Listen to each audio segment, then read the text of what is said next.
¿Qué tal, amigos de Paradojas Reconciliadas? Un gusto estar de nuevo con ustedes. Aquí estamos ya con Ibra, con Reinhardt. ¿Cómo están? ¿Qué tal? Muy bien, ¿ustedes? Muy bien, de nuevo agradeciendo la invitación. Todo bien también. Todo bien aquí en Ah, Choluca, ¿no? listo para la séptima parte. Para la séptima parte, hombre. Ahí vamos avanzando, vamos avanzando. Se pone interesante. Creo que ya vamos llegando al tema, pues, de sociedades secretas, ¿no? Que es Ujú. algo muy. Pues algo que llama mucho la atención, obviamente, y bueno, pues tenemos aquí expertos en el tema. Adelante cuando gusten.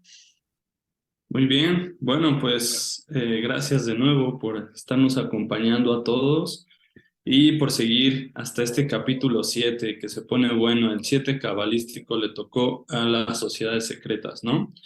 Eh, Bueno, lo último que vimos fue en el último episodio el inicio de sociedades y la figura, diría, central de todo el ocultismo, doctrinas secretas y finalmente sociedades secretas.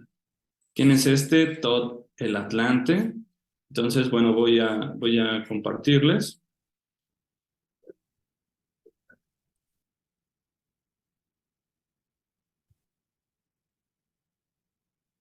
Ujú. Listo.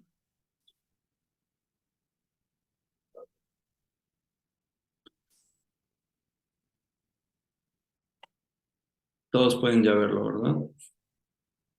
Y Excelente. ya se ve.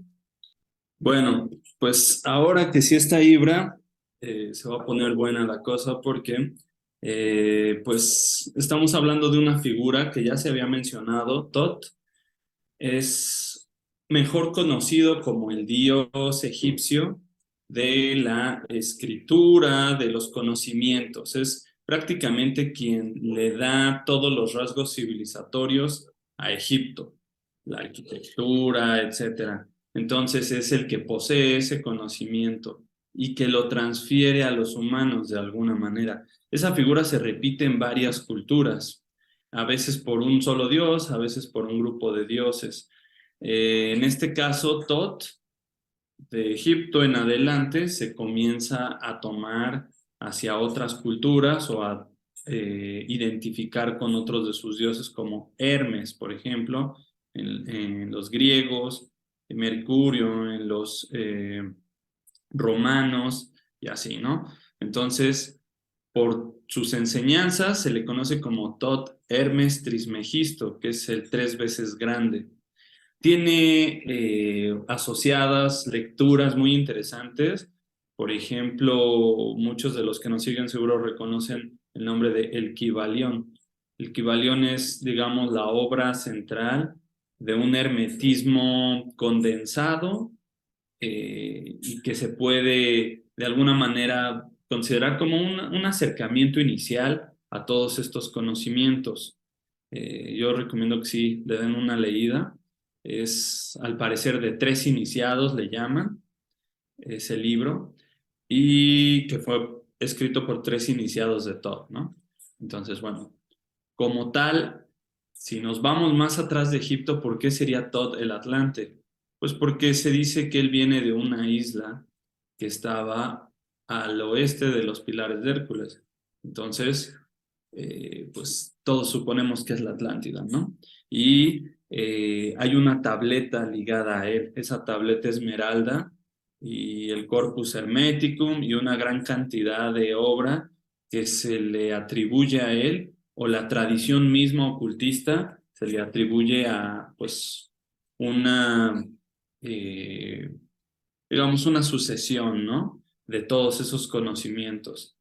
Estábamos mencionando también una parte interesante que es por qué una cultura tan antigua como los egipcios hoy perdura tanto en su simbolismo en sociedades secretas modernas, en escudos y simbología moderna, incluso, bueno, toda la Edad Media y más atrás, porque teníamos obeliscos en las principales ciudades del planeta, en París, en Inglaterra, en México, en Washington, en todos lados, están muy ligados a la masonería, está muy ligado también a, bueno, en general vamos a encontrarlos por todos lados, ¿no?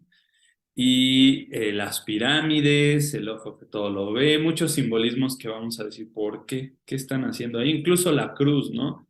La cruz egipcia es el Ankh y también está pues después presente.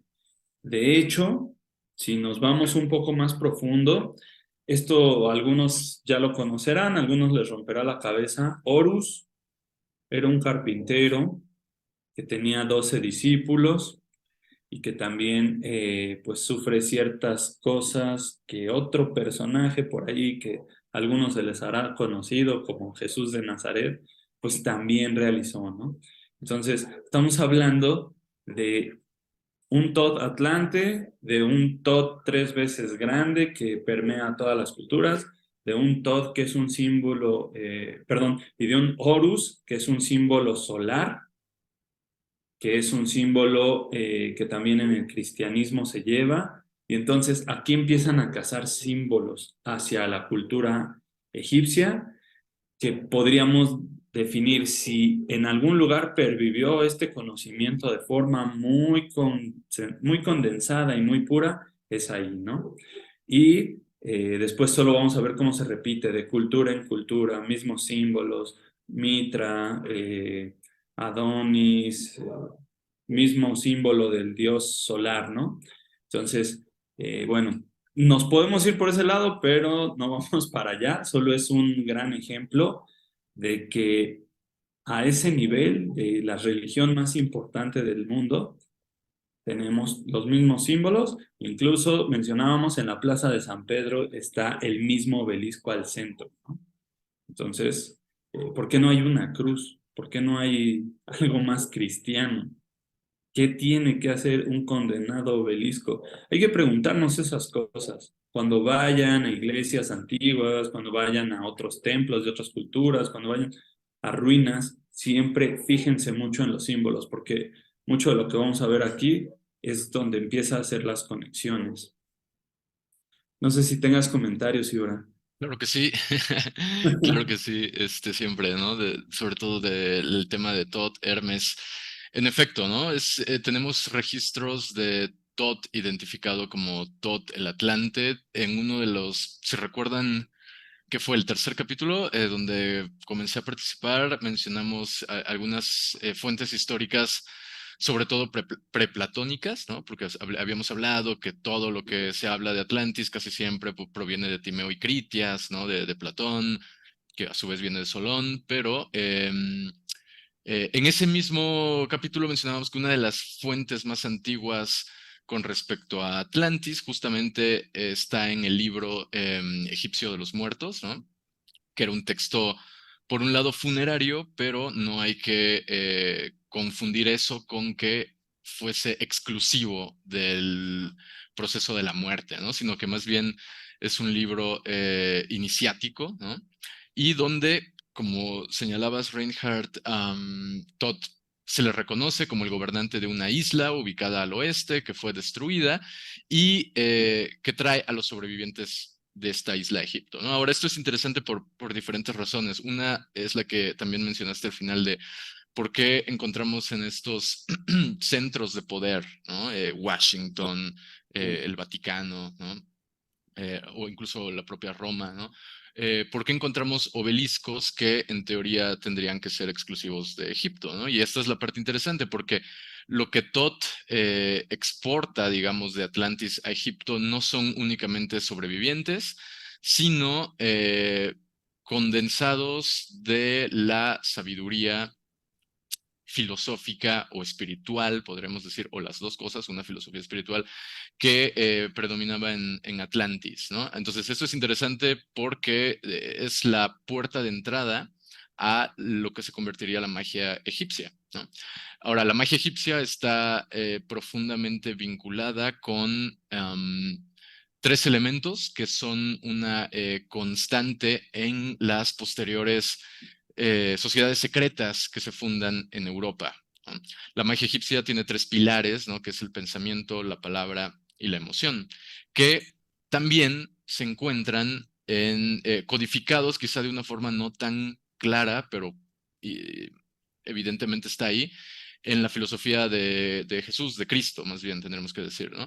Entonces, eso es muy importante porque posteriormente la masonería francesa, las líneas masónicas francesas, incluso el rosacrucianismo también toma diversos elementos como estos, como pensamiento, como palabra, como emoción, a partir de lo que había dejado la alquimia en Europa y trae muchas de estas enseñanzas que uno podría decir esotéricas, cristianas, pero que cuando le haces el zoom más profundo te das cuenta que no es nada más esotérico cristiano, es esotérico egipcio. Y cuando haces el zoom en lo esotérico egipcio te das cuenta de que no es propiamente egipcio, sino atlante.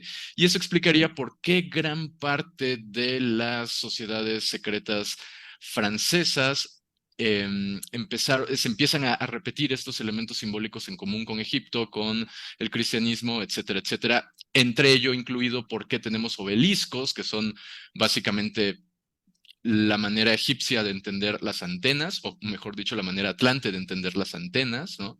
Receptores de energía, receptores de frecuencia, receptores de información, y es evidente que en los centros de poder de las posteriores no quiero sonar, no quiero que este sea un término extraño, pero es el término ocultista que utiliza Blavatsky, Steiner y muchos otros. Las subrasas posteriores eh, empiezan a importar estas tecnologías como los obeliscos, ¿no? Cuando digo subrazas posteriores me refiero a, por ejemplo, los romanos en Roma, ¿no? O la propia quinta subraza, ¿no? Que muchos autores la ponen precisamente en los Estados Unidos, ¿no?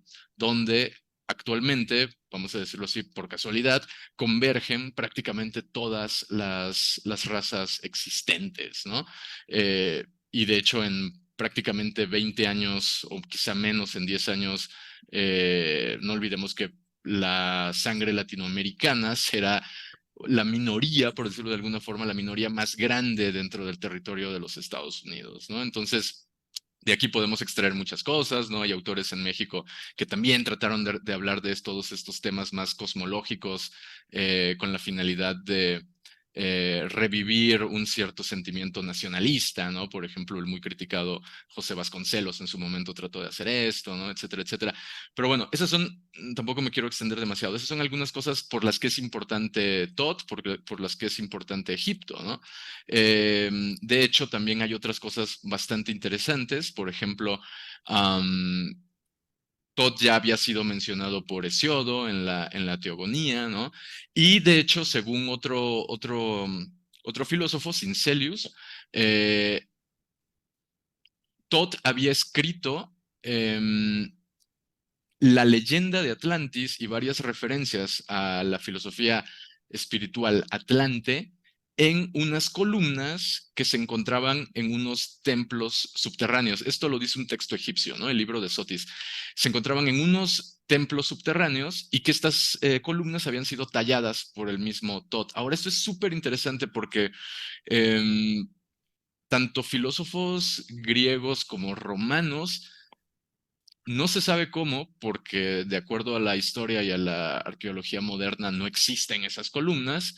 No se sabe cómo, pero vinieron con la misma historia de haber visto estas columnas o de haber comprobado la existencia de estas columnas por lo que se sabía de relatos anteriores, ¿no? Ahora, antes de ya cerrar el tema de Todd, que digo, podría esto ser un programa exclusivamente para hablar de eso, solo mencionar que esta cuestión de los terrenos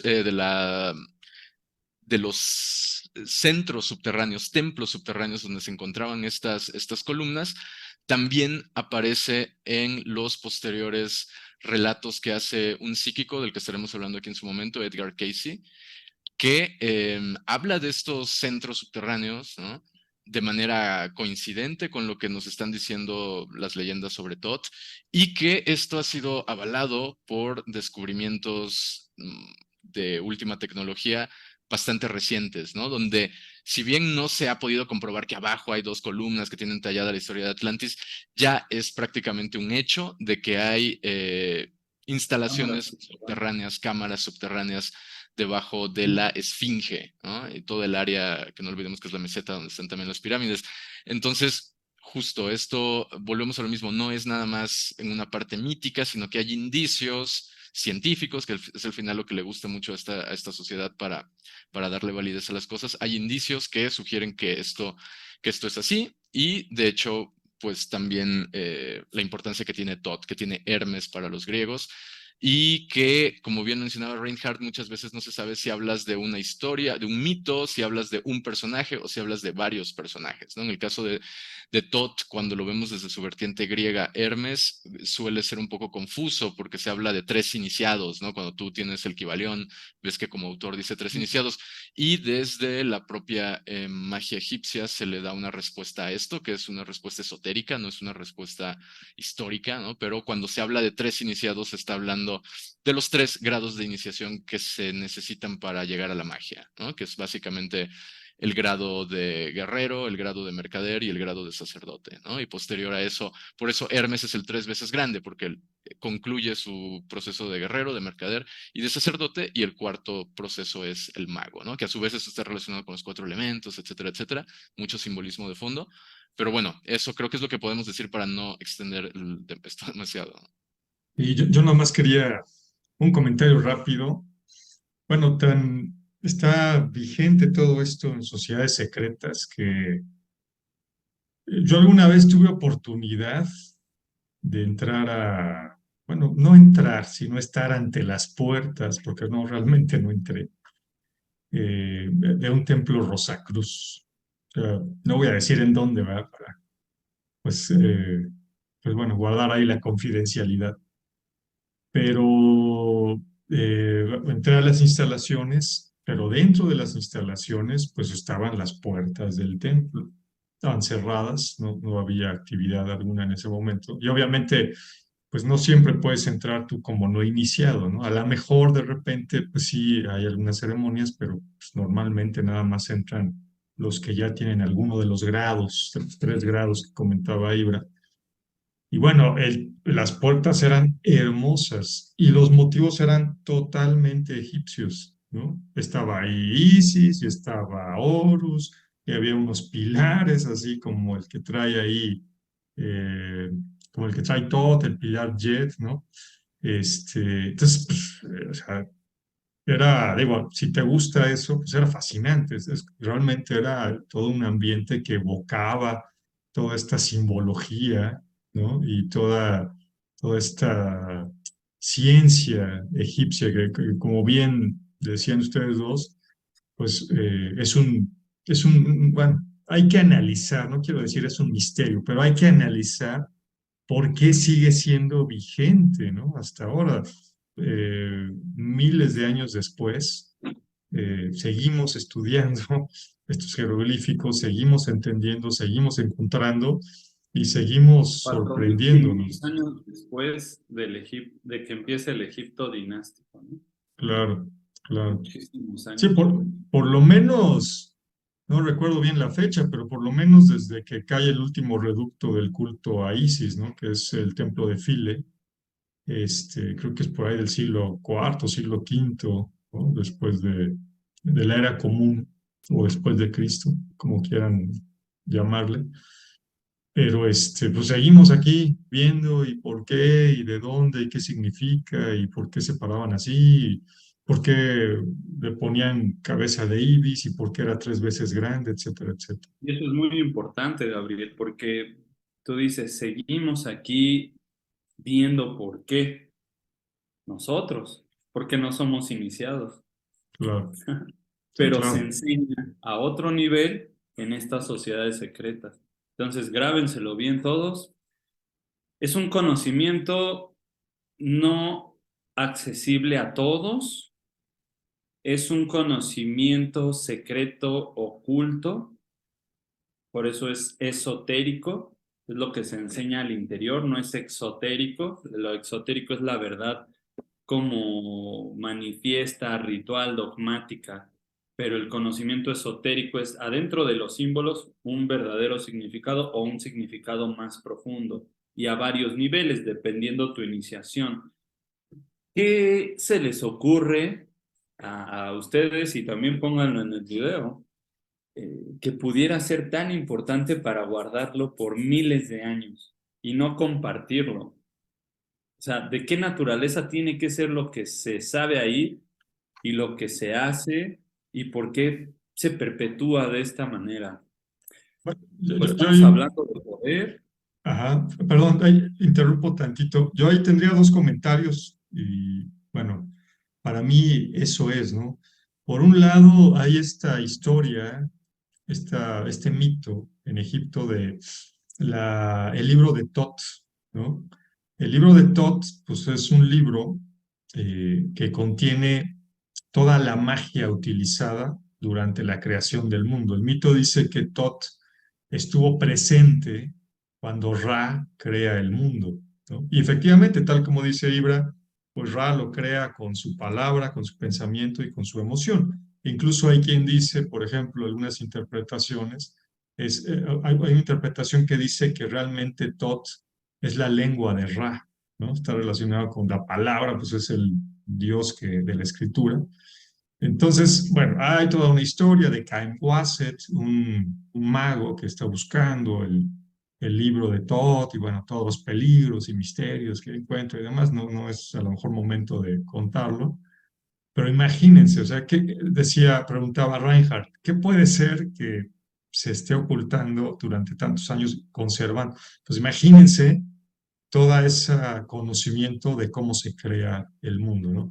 Y por otro lado, regresándome un poquito al Kybalión, bueno, si lo han leído, digo, es un libro que a cada quien le va a decir algo diferente, necesitas leerlo a lo mejor varias veces para poder procesarlo bien y entenderlo, pero bueno, al menos a mí, eh, si consideramos que desde la Edad Media la ciencia y la religión, ¿no? La ciencia y la espiritualidad están separadas y peleadas, ¿sí? La iglesia quemaba a los científicos que decían o condenaba a los científicos que decían que, pues que iban en contra, ¿no? de la doctrina cristiana. Y si no, pues pregúntenle a Giordano Bruno, a Marsilio Ficino, ¿no? Ujú. A Galileo, que no lo quemaron, pero bueno, le hicieron que se retractara. Y digo, a Ficino tampoco lo quemaron, pero también tuvo que retractarse. A Giordano Bruno finalmente sí lo quemaron en la hoguera. Pero realmente, si ustedes leen el Kybalión, es es un sistema, ahí viene reconciliado, viene explicado eh, el origen con las 7 leyes herméticas. Ustedes pueden explicar lo que quieran, pueden explicar el origen del universo, pueden explicar las energías que hay, ¿no? Y energías, hablo de energía eléctrica, energía magnética, pueden explicar temas espirituales, pueden explicar muchísimas cosas, el pensamiento humano, cómo se generan los pensamientos. Es Entonces, parecido a cómo conciben la Kabbalah, pues, Exactamente, es lo que iba a decir. y es Lo que iba a como, decir. la Kabbalah es como, digamos, el cristal para mirar a todo y explicar todo, un sistema estructurado esotérico que nos va a permitir interpretar nuestra realidad y operar en ella, ya no como seres dormidos. Entonces, ahí estamos hablando de, pues, ¿será poder? ¿Por qué no lo enseñan en las escuelas, no? claro, ¿Qué y es ya nada otra más, vacuna? para terminar el comentario, pues hoy la ciencia, ¿no? Sabemos, y eso lo comentó Reinhardt en algún momento, hoy sabemos, por ejemplo, que hay ciertas leyes que en el universo, en la física, ¿no? se, se cumplen a nivel macro, pero a nivel micro el comportamiento es diferente, ¿no? Entonces, pues no hay esa reconciliación. La ciencia está buscando esa teoría del todo, que le llaman, para poder explicar los fenómenos tanto a nivel macro como a nivel micro, ¿sí? Si ustedes ven los principios herméticos y estudian todo el hermetismo y demás, si estudian el Kybalión, pues van a entender no solamente a nivel macro, a nivel micro, sino a nivel espiritual, a nivel mental, a todo nivel, ¿no? Entonces, bueno, yo creo que también ese conocimiento que te explica todo lo que pasa en el universo a cualquier nivel, dentro de cualquier contexto, pues imagínense, debe ser valiosísimo, ¿no?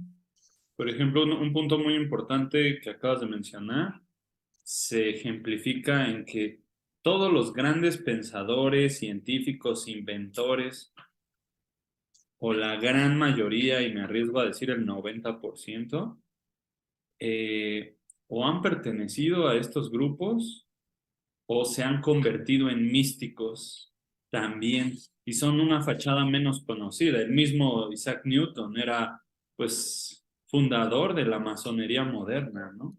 Bueno, de la masonería, digamos, en sus orígenes, ya reconocidos como maestros masones, ya no ligas templarias y cosas más viejas, ¿no? Que es todo eso, esta discusión es totalmente de los fundadores de la masonería del 1711. Y después, si nos vamos a un Nikola Tesla, si nos vamos a un Niels Bohr, pues sí, sí, son muchísimos y todos están siempre coqueteando con la parte esotérica. Decantan por el budismo zen, decantan por el taoísmo, están encontrando puentes entre corrientes místicas y los conocimientos científicos. Simplemente, pues en el academicismo y en este ambiente hay cierta censura y hay cierta eh, omisión del mensaje completo. Y se están basando obviamente en los datos duros, la ciencia dura, aplicable, ¿no? Sin embargo, muchos reconocen en la naturaleza primigenia de ciertas causas físicas y bien explicadas por la ciencia, bueno, hay algo más misterioso, algo que une todo, algo que sí tienen razón y lo entiendo mejor en estos fragmentos de conocimiento oculto que a través de todas estas fórmulas y a través de todo esto, ¿no? Entonces, hay niveles, pero de nuevo estamos hablando, lo que sea que guarden las sociedades secretas tiene un impacto en toda la realidad y a través de la historia de la humanidad. Adelante, Ibra, creo que... Sí, perdón. Pero sí, iba a ser como tratar de expandir un poquito más el contexto sobre el cual aventaste todo esto, porque es así como que ambos aventaron, o sea, tanto tú como Gabriel hicieron comentarios hace un momento que creo que encajan perfecto. Primero, em, ajá, o sea, ¿qué es tan valioso? ¿Qué puede ser tan valioso para ser resguardado por estas sociedades o para haber sido, digamos, distorsionado a lo largo de la historia u omitido a lo largo de la historia? Y aquí hay una anécdota súper interesante porque justamente Marsilio Ficino, que fue quien hizo la traducción del, no del Kybalión, porque el Kybalión es posterior, pero sí del Corpus Hermeticum, que es como donde está condensada la parte la carnita, digamos, de toda la enseñanza que trae Hermes. Justo quien le había encargado estas traducciones era un gran patriarca italiano, creo que era Cosme de Medici, ¿no? Y justo está esta anécdota de que Marsilio Ficino se encontraba traduciendo en ese momento los diálogos de Platón. Y cuando se encontró con esto y se lo mostró a Cosme y vieron de qué iba, o sea, el Corpus Hermeticum, quedó grabada, ¿no? En la historia esta frase que le dice Cosme, ¿no? De deja Platón para después, ¿no? Entonces, eso es nada más como para dimensionar lo importante que fue. Y esto explica muchas cosas, ¿no? Explica mucho la influencia que los neoplatónicos tienen en el Renacimiento y en los pintores italianos y en los intelectuales franceses y etcétera, etcétera, ¿no? O sea, hay un valor intrínseco ahí. Ahora, si queremos conocer en qué consiste ese secreto, aquí nos encontramos con el tope, porque desde un nivel científico materialista, más que científico, digámoslo materialista, ¿no? Porque el método científico no tiene nada de malo, es como decíamos antes, que no tenemos los instrumentos que permitan estudiar absolutamente todo, ¿no? Estamos limitados por nuestro instrumento, todo conocimiento está limitado por el instrumento que lo calcula, ¿no? Entonces, desde un nivel científico no podemos llegar. Ok, ¿qué nos queda? Bueno, entonces quizá deberíamos voltear a ver a estas personas que tienen estas sociedades secretas para ver qué es lo que tienen ahí y quizá desde ahí analizarlo, ¿no? Y aquí hay una definición que me gusta mucho que curiosamente es de alguien no académico y que tiene poca credibilidad académica, pero el famoso escritor de novelas Dan Brown, ¿no? Que escribió El Código Da Vinci y todas estas, él justo me gusta mucho la definición, de lo poco que me gusta de lo que escribe el tipo, es esta definición que él tiene de sociedades secretas, que este tipo dice, no son propiamente sociedades secretas, porque si fueran realmente secretas no las conoceríamos, ¿no? Entonces, no son sociedades secretas, sino sociedades con secretos, ¿no? Que es una definición, creo que, no, porque pone el interés directamente en el cuál es el secreto, ¿no? Y entonces, cuando empezamos a ver sociedades secretas, hay una serie de libros, son 7 tomos, creo, como el número de este capítulo, que se titula La magia como ciencia del espíritu, que fue escrita por la Sociedad de Ur, una sociedad de magos de diferentes líneas, ¿no? Que trataron de condensar las principales enseñanzas mágicas. Y esto es muy interesante porque justo el nombre te lo está diciendo, la magia es entendida como la ciencia, pero del espíritu. Y mientras la ciencia del espíritu no haya, si el espíritu no ha despertado, como decías, Reinhardt, y estás dormido, no puedes acceder a ese conocimiento. Entonces, antes del espíritu que está, el cuerpo, la mente y el alma. O podríamos decir también en términos mágicos, el guerrero, el mercader y el sacerdote, ¿no? Una cualidad interna, una cualidad externa y una cualidad de contacto con lo divino, ¿no? De esa manera, quien se inicia conecta con los 3 mundos, ¿no? El mundo de abajo, el mundo de en medio, el mundo de arriba, ¿no? Con su guerrero adentro, con su mercader afuera y con su sacerdote hacia lo sagrado y todo esto, ¿no? Y justamente ahí ya podemos dimensionar, ok, si hay sociedades que guardan el secreto de la magia, pero la magia no entendida como una cuestión de hago tronar los dedos y sale un conejo del sombrero, sino entendiéndola como la cualidad creadora que se crea o que se puede llevar a cabo únicamente a partir del espíritu, entonces aparece la necesidad de, digamos, iniciarse en este camino que te recorra por los peldaños anteriores para poder despertar el espíritu. Si no, estas sociedades secretas sencillamente no te aceptan. Es más, hay evidencia de que en estas sociedades secretas no entra necesariamente quien ha despertado el espíritu, sino muchas veces, como en el caso de la masonería, quien tiene los medios, ¿no? Sociales o económicos para acceder ahí, ¿no? Y muchos grados se ofrecen como se ofrecen candidaturas a la diputación y cosas por el estilo, ¿no? Pero en su sentido originario, todas estas sociedades guardan ese conocimiento. Ahora, muchas de esas sociedades también, de acuerdo a otras sociedades secretas, están infiltradas, ¿no?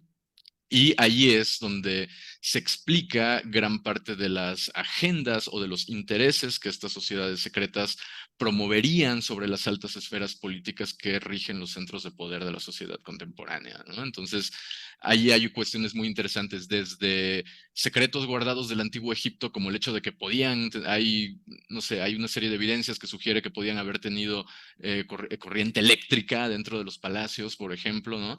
Hasta cosas ya mucho más profundas, como esta cuestión que mencionabas, Gabriel, como cómo compaginamos filosofías o sistemas de conocimiento que explican lo macro con filosofías o sistemas de conocimiento que expliquen lo micro, ¿no? Y por ejemplo, la ley de atracción, ¿no? Que también forma parte del corpus hermético o del Kybalión, más bien dicho, que se ha popularizado con estos libros de autoayuda y el secreto y todo esto, bueno, es también en su sentido original una especie de interfaz que une lo macro con lo micro, ¿no? La atracción la encontramos a nivel cósmico, ¿no? Con los planetas en sus órbitas o los planetas siendo traccionados por el Sol, ¿no? Ese es un ejemplo macro. Pero un ejemplo micro, ¿no? También nosotros en nuestras relaciones sociales nos podemos sentir atraídos hacia personas, ¿no? Y entonces, o atraídos incluso dentro de nuestra propia mente hacia problemas o hacia soluciones, ¿no? Las cosas a las que les empezamos a dar de pronto mucha importancia en nuestra mente y empiezan a ganar espacio dentro de nosotros, no solo ganan volumen, sino también peso, ¿no? Y de acuerdo a Einstein, pues eso es lo que tuerce el espacio-tiempo y eso hace que gravitemos alrededor de problemas o alrededor de personas o alrededor de situaciones, como los planetas hacen lo mismo alrededor de estrellas más grandes, ¿no? Entonces, todo esto está ahí, ¿no? La cuestión es acceder a estas sociedades secretas, acceder a este conocimiento, aplicarlo y al final entenderlo, ¿no? Así es. Así es, estamos hablando ya de, pues prácticamente un conocimiento milenario y aplicado. Y en teoría, bueno, vamos a hablar un poco del Salón de los Registros, que ya lo hemos tocado, solamente se dice que aquí abajo, en la meseta de Giza, vamos a tener bajo las patas de la Esfinge este gran laberinto, biblioteca de la historia antigua de la humanidad, preatlante, ¿no? Preegipcia. Todo eso se estaría guardando. Eso se menciona ya en libros de Herodoto. Entonces, bueno, Herodoto había mencionado también a ciertas historias, por ejemplo, la ciudad de Heraclión, también Platón la mencionó y también se dice que ahí estuvo Helena de Troya y París. Y bueno, ¿cuál fue la sorpresa? Que en 2017 creo le encontraron Heraclión abajo de Egipto y era una ciudad mítica igual y terminó siendo real. Era una gran ciudad cosmopolita. Bueno, ¿qué pasa con Troya? ¿Qué pasa con los ejemplos que hemos dado en todos los programas? Aquí posiblemente, y ese es un punto importante, no lo podemos quitarle su relevancia.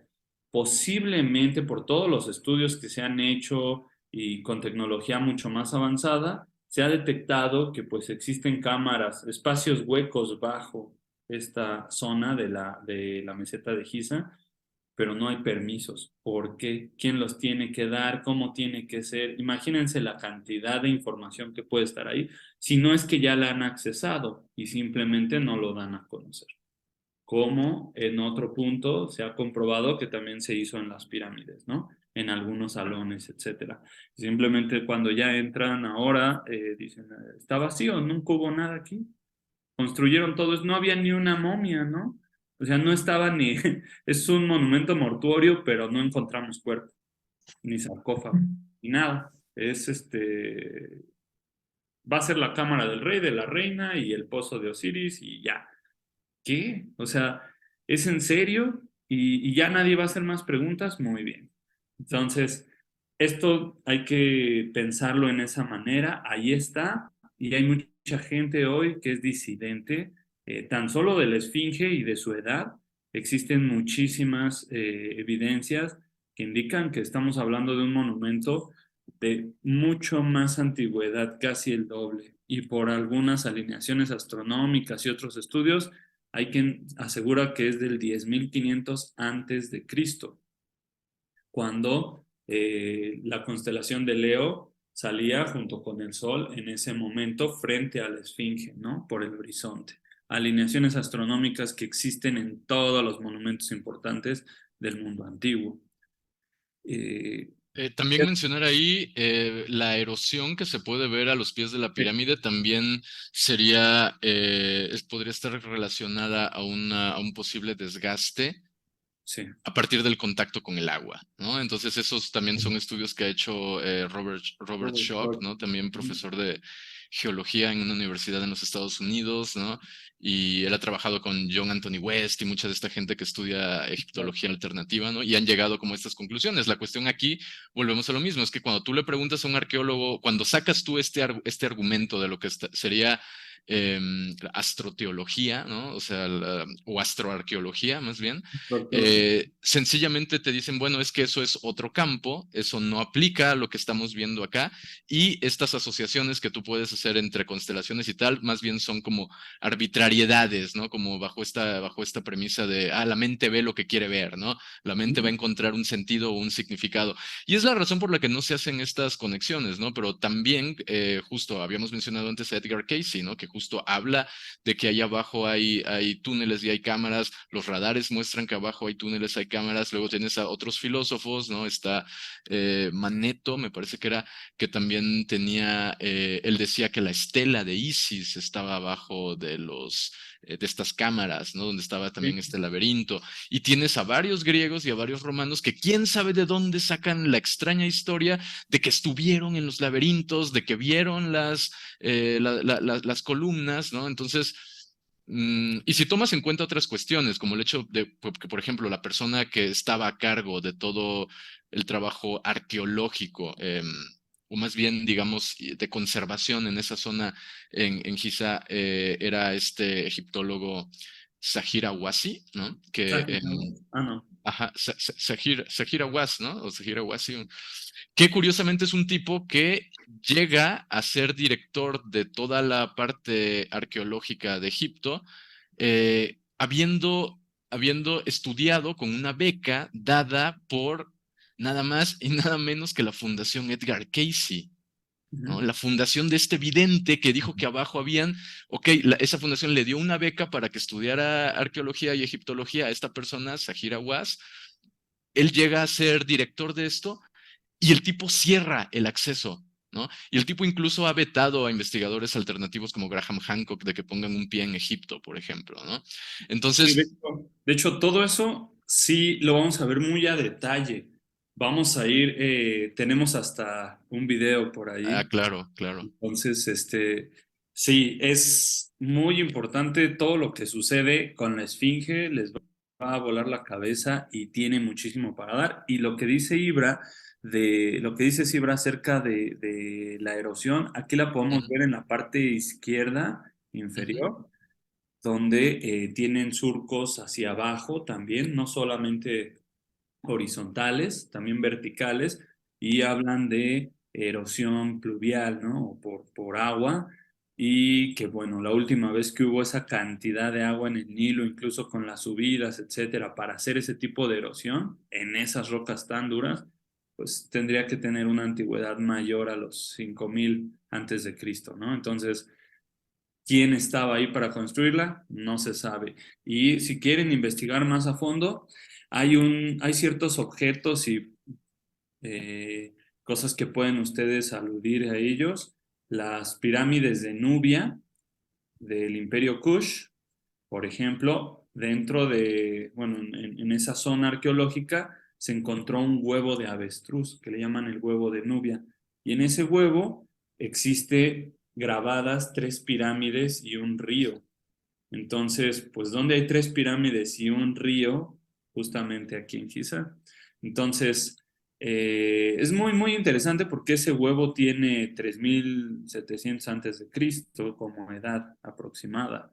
Entonces, mandaría atrás, o dónde lo vieron, o está hablando de sus propias pirámides nubias que inspiraron a estas, ¿no? El tema es, hay algo antes. Todos esos misterios serían más claros si permitieran, pues, entrar y todo lo que ya hemos estado diciendo, pero no sucede y hay que preguntarnos por qué. Tenemos, no una, muchas sociedades secretas, muchas que se han desaparecido y aparentemente, bueno, lo que sugiere es que cambiaron de una a otra, se reconstituyen, se infiltran, como mencionaba Ibra, una en otra y acaban creando nuevas logias, nuevas formas, rituales más claros, rituales más oscuros. Y bueno, por ejemplo, aquí voy a exponer a la masonería de los marineros reales del Arca.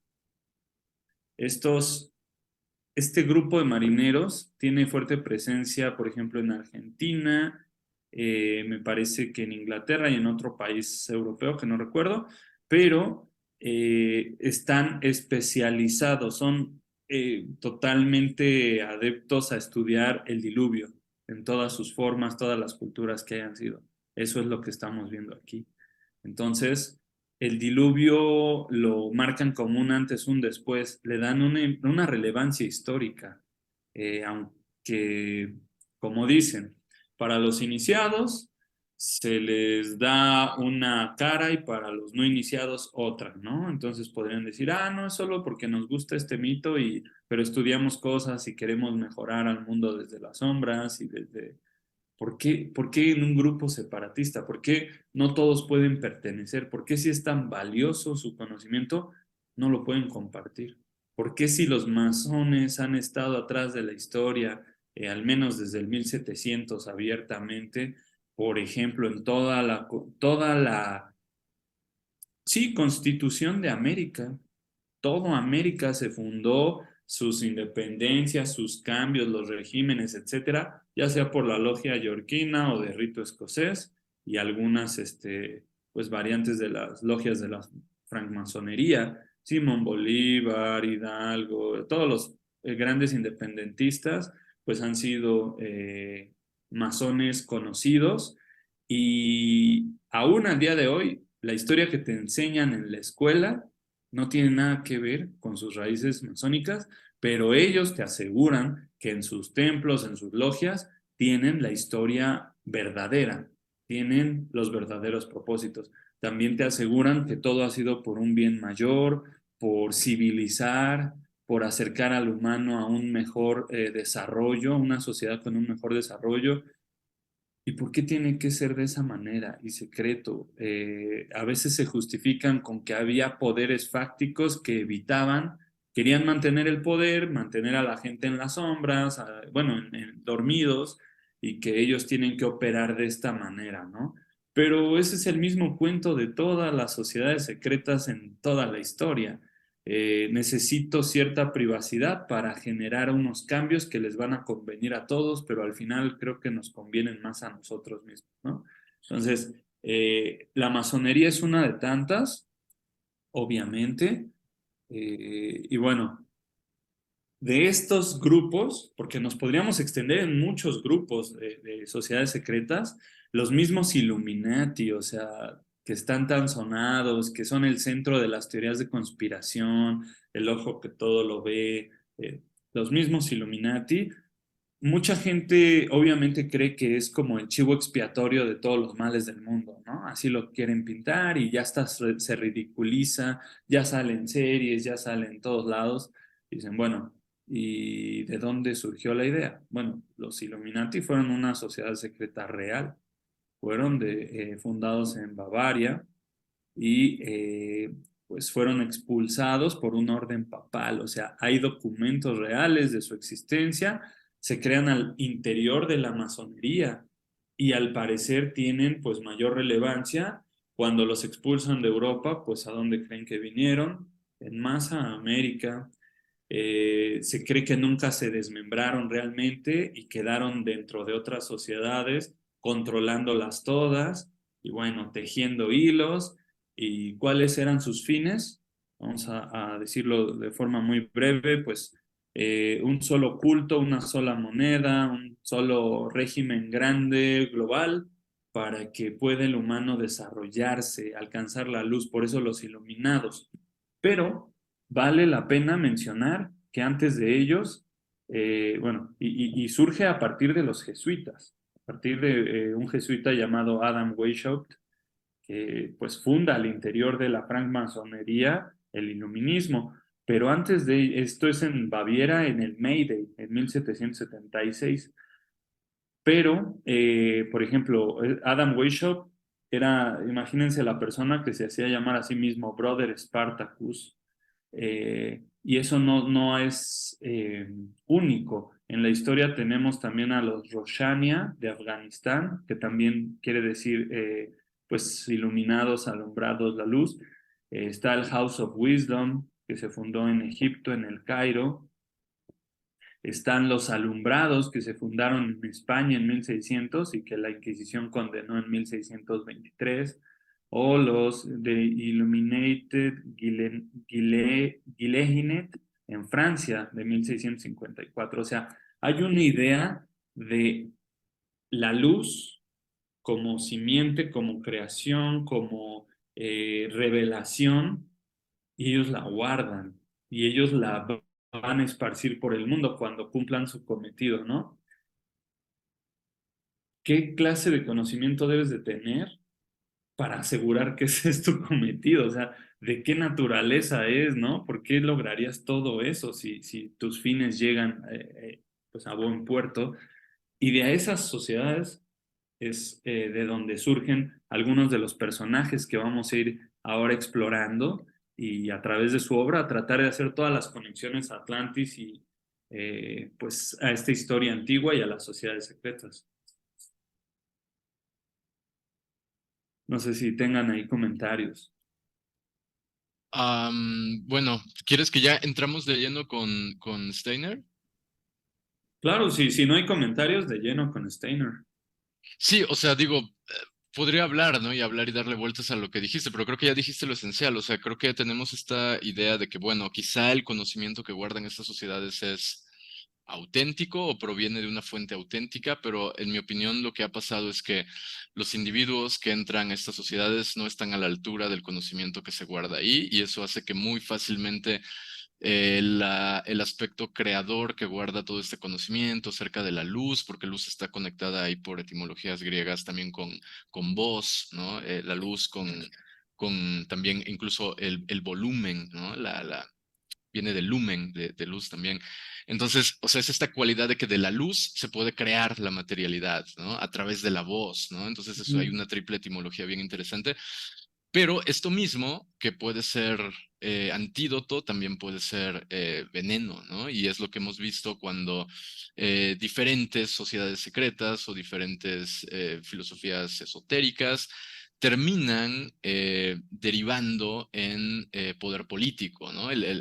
O sea, en cierta forma es lo que el protestantismo rechazaba, ¿no? Esta unión entre poder religioso y poder político, que es lo que ocurre cuando estas sociedades son básicamente infiltradas, podría ser por los Illuminati o por el nombre que fuese, ¿no?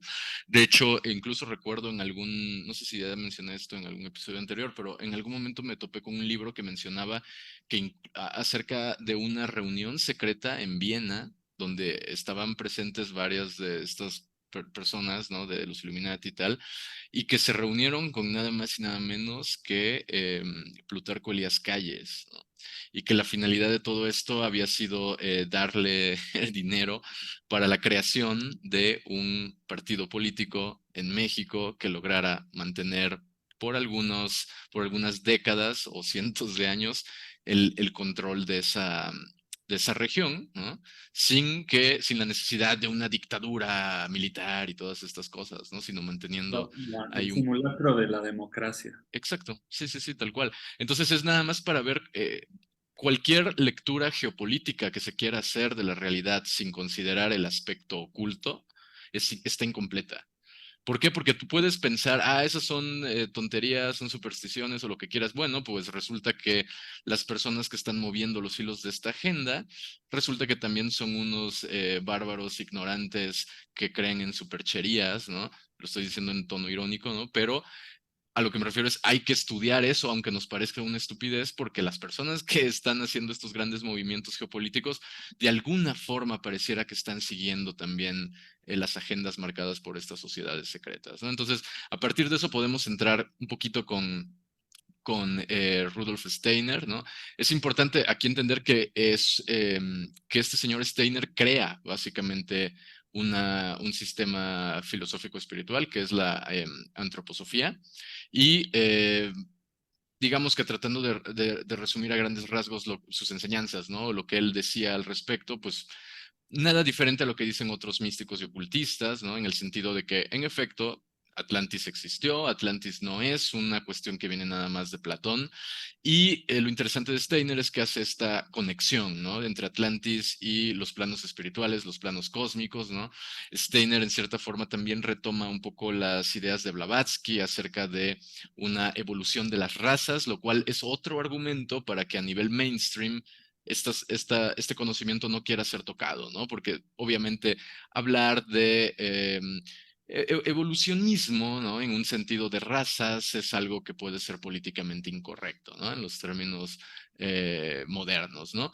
Pero lo interesante de Steiner es que él adjudica la naturaleza de la raza atlante a aspectos etéricos, ¿no? Aspectos del éter, que era el objeto de adoración de otras culturas como la griega, ¿no? Entonces, el éter vendría a ser lo que en Oriente es el ki o el chi, lo que en la India es el prana, ¿no? Por ejemplo, esta sustancia que habita otro plano y a partir de la cual, a través de lo que mencionamos antes, ¿no? A través de los diferentes grados de iniciación, se le puede encauzar con finalidades mágicas, con finalidades creadoras, ¿no? Entonces, estos seres, los atlantes, tenían una conciencia un poco más ampliada, digamos, que la que nosotros entendemos, y a partir de esto establecían una conexión con estos mundos superiores, trabajaban con el éter.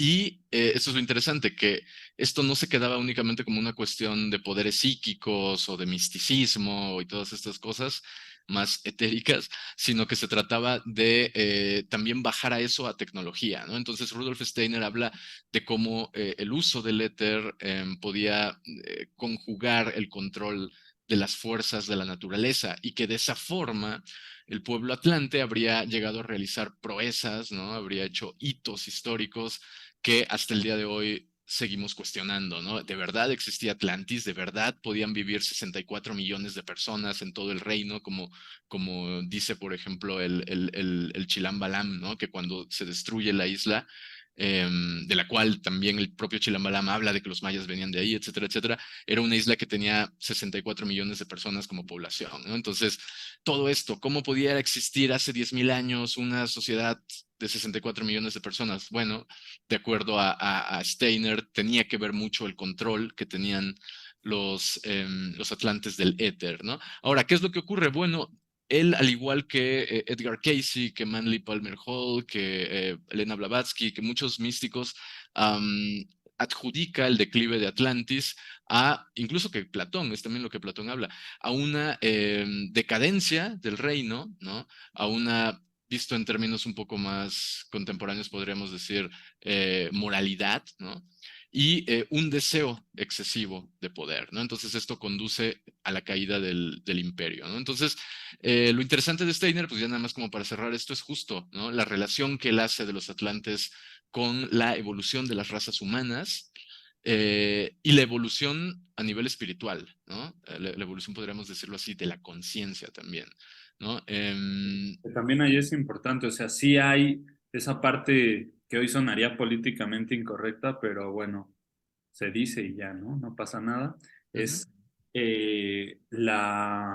cuando hablan de razas y hablan de la pureza de la raza atlante, es porque recordemos que tiene estirpe divina, y esto es desde Platón.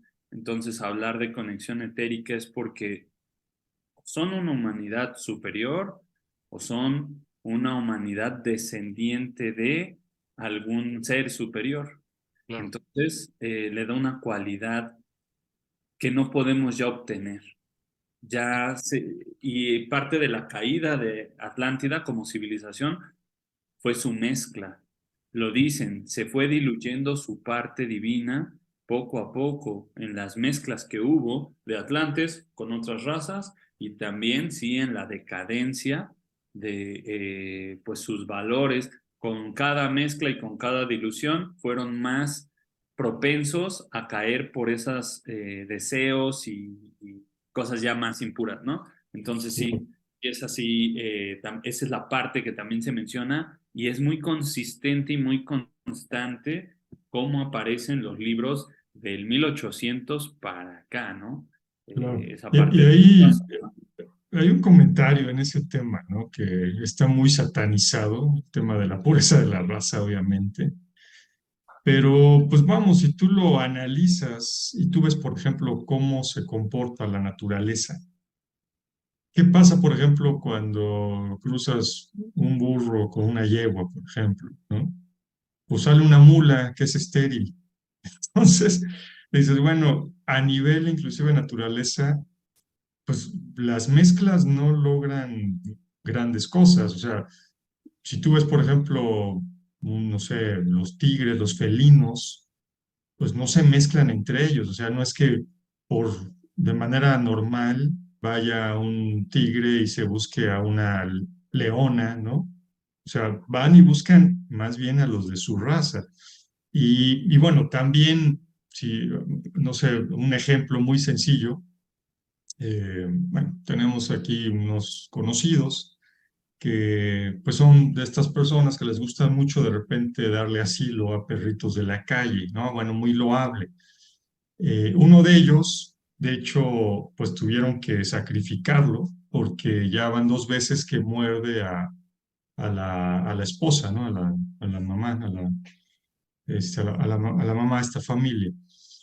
Entonces, pues, si tú te pones a ver, oye, pues es que este perrito, ¿qué onda? ¿Por qué la mordió 2 veces ya? Entonces, pues, dices, bueno, es que realmente, si tú tienes un perrito de la calle, es una mezcla de genes que quién sabe qué hay ahí, ¿no? O sea, no es como decir, oye, pues a ver, tal raza, no sé, el pastor alemán, oye, el pastor alemán es así, así, así, así, es muy inteligente, lo puedes educar así, papá, ¿no?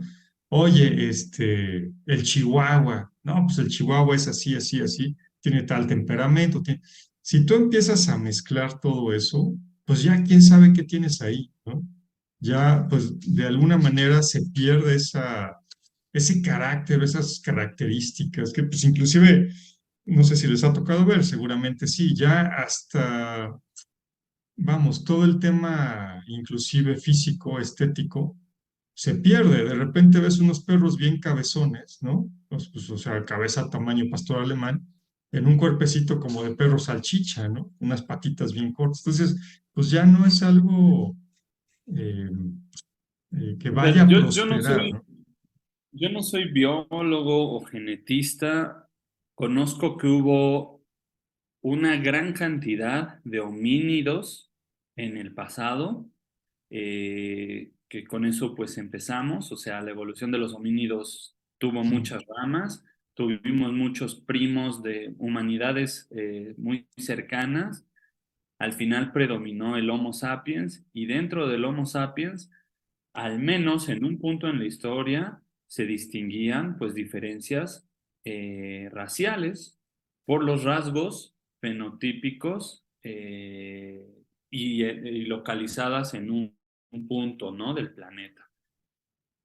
De ellos partieron razas madre, etcétera. ¿Cuál habrá sido la raza madre de Atlante? Los rasgos fenotípicos, etcétera, pues solo tenemos libros, ideas y todo lo que estamos nosotros recopilando y mostrando. Sin embargo, cuando hablamos de Rudolf Steiner o de Blavatsky, del mismo Samael Aun-Weor, estamos hablando ya de conocimientos con tintes esotéricos, es decir, lo que mencionaba Ibra, afinidad por el éter, capacidades distintas, y si lo traducimos, yo creo de la manera más justa, pudiéramos hablar de esto, de una conexión o una estirpe divina, recordemos este tema que hablábamos de los Elohim, de los, pues, estos seres civilizadores que aparecen en todas las culturas madre, en las culturas antiguas, y que probablemente pues, se esparcieron por el mundo después del diluvio o de la caída de Atlantis. En ese sentido es que se conoce como, pues, como la parte de la estirpe divina Atlante y de esas caídas, ¿no? Pero no podría yo ya meterme a otros términos en cuanto a, digamos, más modernos. Hay que sí tener como ese matiz esotérico de este tipo de conocimientos y recordar que hablamos de sociedades secretas, verdades veladas, o sea, les ponen capas y capas de mito, rito, adornos para guardar la verdad que hay que desmenuzar y solo un iniciado lo va a poder leer y entender. Por eso es tan profundo este estudio, ¿no? Sí, ahí yo nada más ya para ir cerrando esta parte, justo, o sea, es un conocimiento que está velado por símbolos. ¿Para qué? Para que el que no quien no ha despertado el espíritu no va a entender eso. Es más, hasta se te advierte de que si ves eso, y puedes quedar loco, ¿no? Incluso por ahí los cabalistas hebreos tenían esta regla, ¿no? De no enseñar a nadie cábala hasta que no tuviera, creo que eran 44 años, una cosa así, ¿no? Que es como, ya tienes la madurez para aceptar este conocimiento. Ahora, lo interesante de esto, antes de que se me olvide el tema de la mezcla de razas, ¿no? Entonces, es una cuestión interesante porque recordemos que hay, de acuerdo al conocimiento esotérico, diferentes razas, cada una hay siete razas, cada una de esas 7 razas tiene 7 subrazas, ¿no? Tenemos polar, hiperbórea, atlante, lemuriana, perdón, y luego atlante, ¿no? Entonces, como las 4 primeras. Entonces, aquí lo interesante es que de acuerdo al conocimiento esotérico, al conocimiento oculto, cada raza, al ser destruida, gran parte de los elementos psíquicos no resueltos por esa raza no es que desaparezcan, sino que se trasladan a la siguiente raza, ¿no? Esto es en física, la energía no se crea ni se destruye, solo se transforma, ¿no? Entonces, ¿qué quiere decir esto? Bueno, cada una de estas razas fue destruida por diferentes cuestiones. La primera raza fue devorada por tigres, ¿no? La segunda raza por huracanes y tornados, y así cada una de ellas, ¿no? Tiene como tierra, agua, fuego, etcétera, etcétera, aire, fuego.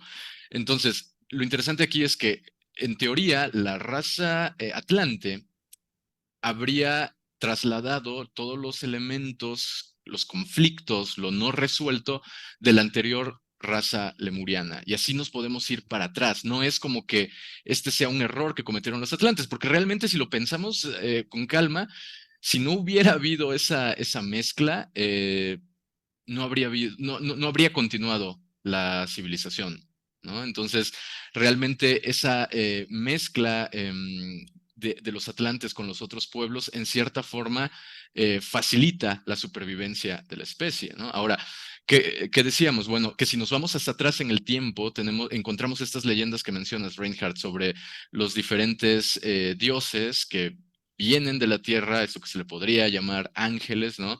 Y que hibridan con los seres humanos, ¿no? Aquí lo podemos ver de diferentes maneras, ¿no? Lo podemos ver de la vertiente tecnológica de que hubo combinación genética, lo podemos ver desde una vertiente más biológica de que realmente hubieron relaciones sexuales entre diferentes especies, ¿no? Entre cromañones y neandertales, por poner un ejemplo, cosas así, ¿no? Entonces, tenemos esta historia de los Elohim precisamente visitando quedándose atrapados más bien en el planeta Tierra, y su progenie, esta raza descendiente de seres divinos con las mujeres de la Tierra, son precisamente los Nefilim, ¿no? Entonces, eso prácticamente podríamos decir que es un elemento heredado, ¿no? de la noche de los tiempos, desde el origen de los mitos. Y solamente quería eso, ¿no? Como puntualizar que esa es una cuestión que no se reduce a lo atlante que pasa y a partir de ahí la decadencia, sino que en cierta forma lo atlante repite lo lemuriano repite lo hiperbóreo repite lo polar, ¿no? Y así hasta llegar al momento histórico en el que nos encontramos, ¿no? Sí, así Es como las constelaciones familiares, pero a nivel razas, ¿no? es. Sí, De alguna manera. incluso 7 razas también puedes pensarlo a nivel cosmológico, constelación, pero en este sentido cosmológico, ¿no? De los 7 planetas, por ejemplo, Mm, ¿no? claro. En algunas historias también hay, a los atlantes se les conoce como los señores de las 7 islas, ¿no? De hecho, uno de los lugares, las Antillas, estas supuestas islas, no las del Caribe, sino las que estaban a un costado de Portugal, también se les conocía como las 7 cavernas porque eran 7 islas, y es otro lugar que creo que Manly Palmer Hall propone como la posible Atlantis. Entonces siempre está esta referencia al 7, no es casualidad que estemos hablando del 7 en el programa número 7. Es verdad, ya decíamos cabalístico. Y sí, y llegó. Y bueno, como Rudolf Steiner, Blavatsky, que le hemos mencionado, con su Sociedad Teosófica, tiene muchos seguidores.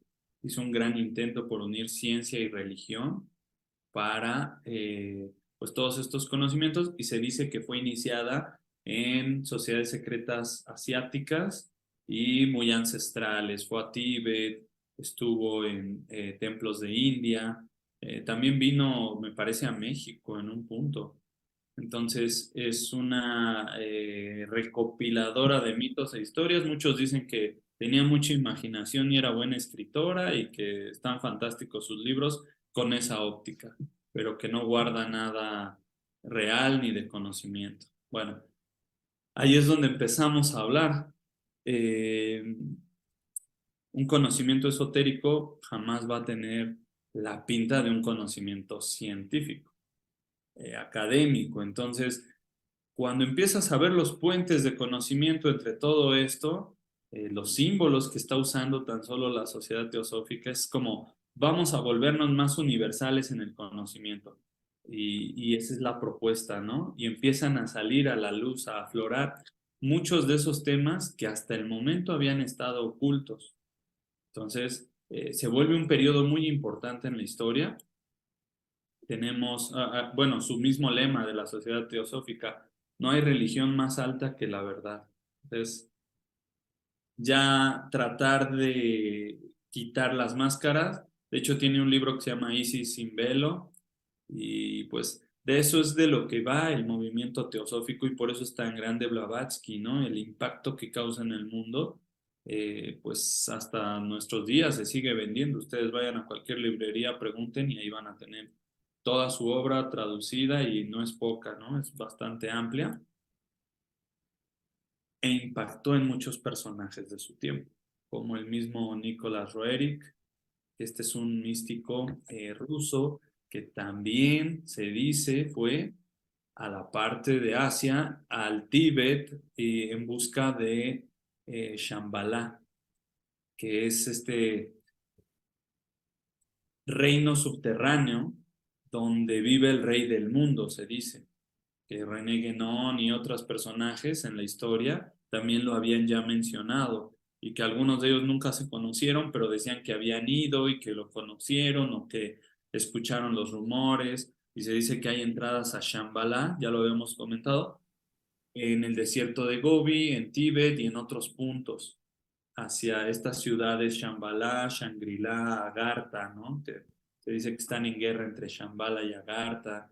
Entonces, eh, estamos ya aquí hablando del siglo XX, estamos ya hablando de 1920, las expediciones de Roerich allá al Tíbet, a India, y pues ya él regresa y pinta una serie de paisajes. Es muy buen pintor, a mi parecer, tiene unas pinturas magníficas donde captura esta esencia de pureza espiritual que se tiene en esas tierras. Y bueno, su galería está en New York hoy. Él regresó a New York y entró en contacto con la sociedad teosófica y profundizó ahí. Entonces, bueno, Roerich también es otro de estos grandes místicos que nos van a dar pistas acerca de estas otras humanidades de etapas anteriores y que siguen viviendo bajo tierra o aisladas pues de la sociedad establecida, ¿no? Y ya mucho más globalizada en un 1920. Y nos Ya. lleva hasta el punto en donde yo creo nos quedamos, ¿no? Ya por Sí, sí, es buen momento aquí para dejar en suspenso, ¿no? Sí, porque bueno, tuvo tanta influencia todo este tipo de movimientos que pues el impacto en uno de los temas tabú, de adoración, de odio, de todo, a nadie deja indiferentes por el movimiento que se generó en el siglo XX, pues es el nazismo, ¿no? El Claro. nazismo, que en un primer punto fue idolatrado por una gran cantidad de líderes y de regímenes del planeta, y después fue totalmente satanizado. Entonces, Mm. ¿cómo Y puede algo pasar de la idolatría y aparecer como el hombre del año, el líder de esta nación en la revista Time, y luego aparecer como el villano más grande de todos los tiempos, ¿no? ¿Y cuál es la relación con la Atlántida? Pues de eso va a tratar nuestro episodio 8. Entonces, buenísimo. No, pues ya híjole, ya que pase la semana para que grabemos el 8. sí, No, pues pues muy bien. Creo que nos quedamos en un muy buen punto. Eh, pues gracias a ambos. No sé si quieran despedirse rápidamente de la audiencia, decir algunas palabras. No, pues solo eso, agradecer realmente tanto la invitación al programa como ya todo lo que hemos avanzado y vamos a llegar, y creo que se pone más interesante porque no porque el tema sea necesariamente más atractivo, sino porque nos estamos acercando a nuestro tiempo, ¿no? Y entonces el hecho de empezar a ver tan cercano todo esto y ya no como, ah, sí, la leyenda de los griegos de que había una isla, no, no, no, sino lo que decíamos hace rato, qué tanto se va pegando el tema con lo político, con lo geopolítico, ¿no? Con el mundo moderno, ¿no? Y qué mejor manera de verlo que a través de uno de los grandes sucesos del siglo XX, como la Segunda Guerra Mundial, ¿no? Todo lo que se generó en Alemania, ¿no? Y particularmente desde la óptica de la influencia que tuvo todo esto para convertirse en el fenómeno en el que se terminó convirtiendo, ¿no? Ya todo eso, verlo tan cercano a nuestros días, es súper interesante. Sí, prácticamente menos de 100 años tiene esto. Entonces, pues vamos a encontrar mayor documentación, más profundidad.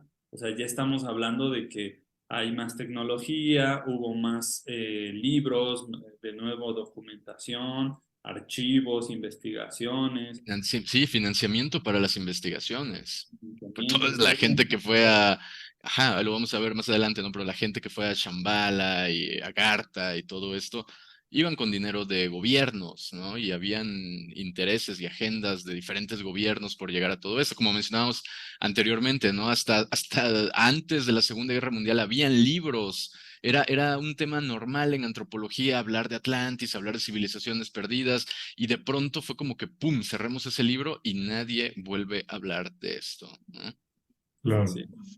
Pues muy Ajá. bien. Pues muchísimas gracias a ambos y a la audiencia. Eh, si les gusta el video, recuerden pues regalarnos un like y compartirlo, nos ayuda mucho eso. Y nos vemos la próxima semana. Yo soy Gabriel Ávila y esto es Paradojas Reconciliadas. Hasta la próxima. Hasta luego.